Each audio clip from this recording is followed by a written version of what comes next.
उत्तर प्रदेश के मथुरा जिले में यमुना नदी पर एक बहुत दर्दनाक हादसा हुआ।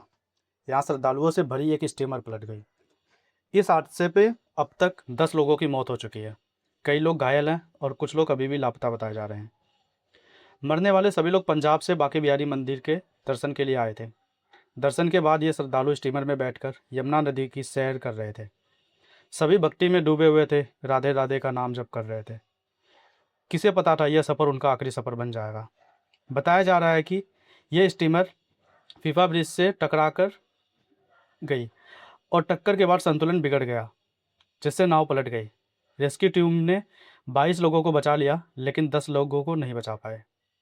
एनडीआरएफ और प्रशासन की टीम अभी भी सर्च ऑपरेशंस में लगी हुई हैं। लापता लोगों की तलाश जारी है। लेकिन सबसे बड़ा सवाल यह है, क्या यह पहली बार हुआ है? क्या हमारे देश में ऐसी घटनाएं पहले नहीं हुई हैं? सच तो यह है, ऐसे हादसे हमारे देश में बार बार होते रहते हैं। कभी नाव पलटती है, कभी ओवरलोडिंग होती है, कभी बिना सेफ्टी के लोग नदी में उतर जाते हैं। हर बार जब भी ऐसा हादसा होता है तो सरकार मुआवजे का ऐलान कर देती है।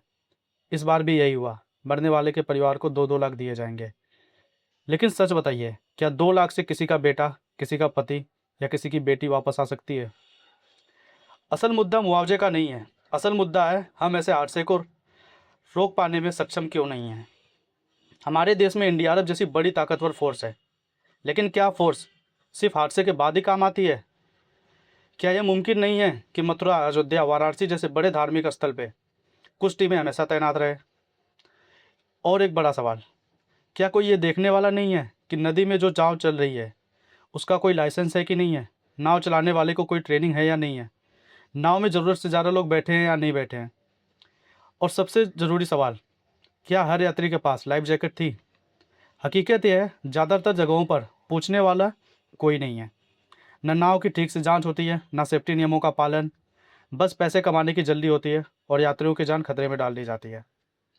फिर जब हादसा हो जाता है तो बयान आ जाता है, दुख जताया जाता है और कुछ दिन बाद सब शांत हो जाता है। लेकिन अगर नियमों पे पहले से सख्ती हो और बिना लाइसेंस नाव चलने पर कड़ी कार्रवाई हो और हर नाव पे लाइफ जैकेट ज़रूरी हो और समय समय पर जांच होती रहे, तो ऐसे हादसे बहुत हद तक रोके जा सकते हैं। मैं आम लोगों से भी निवेदन करना चाहता हूँ कि अगर आपको सही लगे तभी आप कोई चीज़ करें। अगर आपको लगे कि इसमें खतरा है या ये सुरक्षित नहीं है तो वहाँ पर मत जाएं, क्योंकि अगर आपको कुछ होता है तो ज़िंदगी भर का दुख सिर्फ आपके परिवार को झेलना पड़ेगा। बाकी लोग कुछ दिन बात करेंगे और भूल